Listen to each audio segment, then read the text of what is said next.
9988 대한민국 중소기업을 응원합니다. 안녕하세요. 웰스기업연구소 스튜디오에 오신 여러분을 환영합니다. 오늘의 주제를 소개해 드리겠습니다. 자녀에게 증여 후 차용증을 쓰면 증여세가 없다. 과연 어떤 내용일까요? 정우일 소장님을 모셔서 자세한 내용을 알아보도록 하겠습니다. 9988 대한민국 중소기업을 응원합니다. 안녕하세요. 저는 웰스기업연구소 정우일 소장입니다. 자, 이번 주 제가 준비한 내용은요, 재미있게 한번 꾸며봤습니다. 요즘 유튜브 같은 거 검색을 해보면 자녀에게 차용증을 쓰게 되면, 자녀에게 돈을 줘도 자녀와 부모 간에 차용증을 쓰게 되면 증여세가 없다라는 콘텐츠들을 보게 되는데, 과연 이게 사실인지 국세청에 확인을 해보도록 하겠습니다. 잠시 후에 시작할게요. 네, 방금 제가 말씀드린 내용에 대한 답변이 어디 있었느냐. 국세청에서 최근에 이북을 발간했습니다. 상속증여 세금 상식이라는 건데요. 이 국세청 홈페이지에서 누리집에서 다운받으실 수 있고요. 여기에 보게 되면 아주 흥미로운 것들이 나와 있습니다. 일단 첫 번째는 상속과 증여에 대한 개념과 상속이 발생했을 때 어떻게 준비해야 되는지, 그리고 피상속인의 재산을 어떤 방법으로 조회할 수 있는지, 이런 내용들이 나와 있고요. 뒷면에 보면 팩트 체크라고 나와 있어요. 많은 유튜버들이 이제 얘기하는 것들에 대해서 국세청 입장에서 이게 사실인지 아닌지에 대해서 얘기를 하고 있는 건데, 자, 일단 오늘의 원래 주제였던 자녀에게 증여 후 차용증을 쓰게 되면 증여세가 없다, 여기에 대해서 한번 보겠습니다. 자, 일단 자녀에게 뭔가 금전이 이전되고 무상으로 갔다 한 건, 사실 이걸 가만히 보게 되면, 형식을 보게 되면, 아니면 실제를 보게 되면, 돈을 빌려준 것과 사실은 증여는 딱 그 시점만 놓고 되면 똑같은 거래죠. 그래서 여기를 이제 이거 돈을 잠깐 빌린 거예요 라고 이제 부모와 자식 간에 그걸 증빙하기 위해서 차용증을 쓰라는 얘기인 것 같은데, 자, 국세청 질의회신을 보게 되면 이런 내용들이 있습니다. 원칙적으로 직계존비속 간의 소비대차는 인정하지 아니한다라는 게 있죠. 자, 그 다음에 또 이제 각종 판례들을 보게 되면 이런 내용들도 있습니다. 내가 예를 들어서 아버지로부터 통장이 아버지가 저한테 입금을 해줬어요. 이러면 당연히 국세청에서 이게 증여했구나라고 볼 텐데, 이게 증여가 아니라 사실은 아버지한테 돈을 빌린 거예요. 그러면 돈을 빌렸다라는 것에 대한 적극적인 증명 책임은 누구한테 있냐면 이 당사자들한테 있다는 거죠. 그러니까 이 당사자들이 이런 증명, 내가 실제로 이건 증여한 게 아니라 돈을 빌린 거예요라는 거 입증은 이제 당사자들이 해야 되는 거고, 실제로 이 차용증이라고 하는 거래 형식을 작성이 되었다고 해서 얘를 소비대차로 인정하지 아니한다라는 거 말씀을 드렸었고, 실제로 여기에 대해서는 뭐가 적용이 되냐면 돈을 빌렸다는 거에 대한 어떤 실질적인 입증이 필요합니다. 그 실질적인 입증이라고 하는 건 사실 이런 거죠. 차용증 썼다라는 게 아니라 원금이라든가 아니면 이자라든가 아니면 이런 원리금에 대해서 상환을 했느냐, 상환을 하지 않았느냐, 그리고 구체적으로 어떤 상환 계획들을 수립해서 여기를, 예를 들어서 여기에 대한 충실히 이행하고 나가느냐, 이런 것들이 정말 중요하다는 거죠. 그냥 기양 없이 그냥 이런 거 있을 수 있지 않습니까? 그냥 나는 우리 아들에게 금 5억 원을, 일금 5억 원을 빌려주기로 약정함. 그러면 얘가 솔직히 증여한 거하고 차용한 거하고 솔직히 거북이 차이가 없잖아요. 그럼 이게 차용한 거라고 입증을 하려면 언제까지 어떤 방법으로 갚을 것이냐가 구체적으로 명기가 되어야 되고, 그 다음에 이거는 형식이잖아요.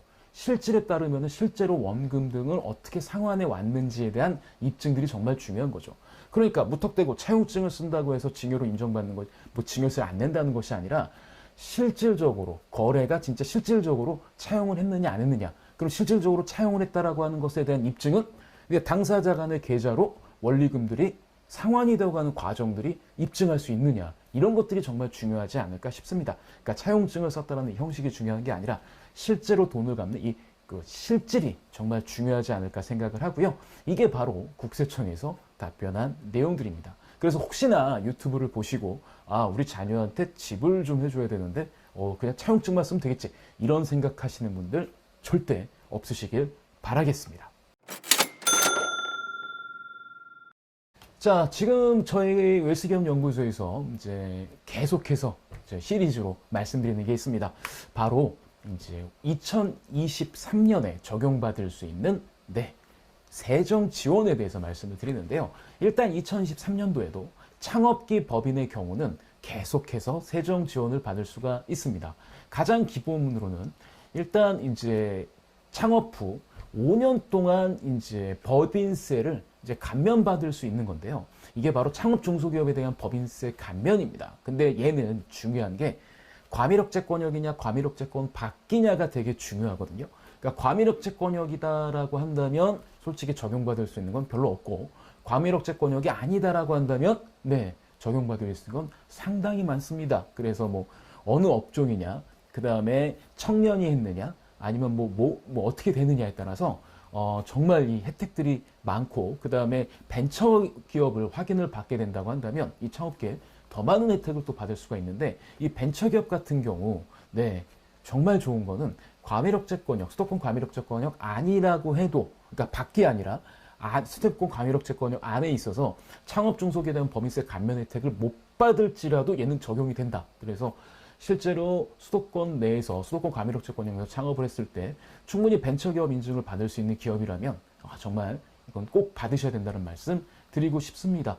그 다음에 위기 지역 내에서 창업을 했거나, 아니면 뭐 예를 들어서 창업 벤처기업에 해당이 돼서 이제 예를 들면 뭐 그 사업용 부동산을 취득하거나 이런 경우에 네, 얘도 혜택을 받을 수가 있는 거고요. 그 다음에 또 이것과 마찬가지로 또 조특법에 따르면 창업 자금에 대해서 이제 국가로부터 지원받지 못하지만 돈이 많으신 부모님을 가진 분들이라고 한다면 창업 자금에 대해서 증여세 과세 특례도 적용된다라는 것도 알아두셨으면 좋겠습니다.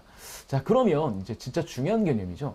자, 창업이라고 하는 거는 도대체 뭐고 어디에 창업을 해야 되냐? 일단 기본적으로 수도권 과밀억제권역입니다. 그 수도권 과밀억제권역은 수도권과 다르죠. 예, 수도권 과밀억제권역이 좀 더 좁은 말입니다. 그리고 일부 시에서는 이게 이제 어느 지역은 과밀억제권역에 해당이 되고 어느 지역은 아니기도 하거든요. 그래서 이거는 꼼꼼하게 체크를 해봐야 되고, 세무대리인도 이거 관련해서 약간의 뭐라 그러죠? 미스테이크를 할 수 있기 때문에 이거는 수도권 과밀억제권역인지 아닌지는 꼭 포털 사이트에 검색을 해보고, 특히 검색할 때 최근 걸로 보시면서 지도 보시면서 하셨으면 좋겠습니다. 저희는 지면 관계상, 그리고 저희 관계상 이거를 올려드리진 않지만 언제든지 저희한테 연락 주시면 저희가 말씀을 드릴 거고요. 그 다음에 창업이라는 기준이 되게 중요하겠죠. 언제부터 창업이냐? 법인 같은 경우에는 법인 설립 등기일입니다. 그리고 개인 사업자 같은 경우에는 부가지세법상 사업 개시일에 이게 실제로 창업으로 본다라고 보시면 되겠죠. 자, 그 다음에 청년은 이제 34세 이하로 이제 통일이 됐고요. 병역을 이행한 경우에 최대 6년까지 이제 길게 연장할 수 있으니까 39세까지도 가능하다고 볼 수 있습니다. 자, 그 다음에 창업 중소기업에 해당이 되려면 조특법상 업종을 반드시 확인하셔야 된다는 것도 꼭 말씀드리고 싶습니다. 자, 만약에 우리 기업이 창업 중소기업에 해당이 되는지 아닌지, 이거는 뭐 세무대리인과 상담을 하셔도 되고, 저희 웰스기업연구소에 언제든지 문의해 주시면 저희가 혹시나 빠진 게 있거나, 아니면 혹시나 창업을 준비하고 있는데 어느 지역에서 하는 게 더 좋을까, 어느 업종으로 어느 지역에서 하는 게 좋을까, 이런 것도 알고 싶으신 분들이라면 언제든지 저희 웰스기업연구소에 연락 주십시오. 저희가 최대한의 최적의 솔루션을 만들어 드리도록 하겠습니다.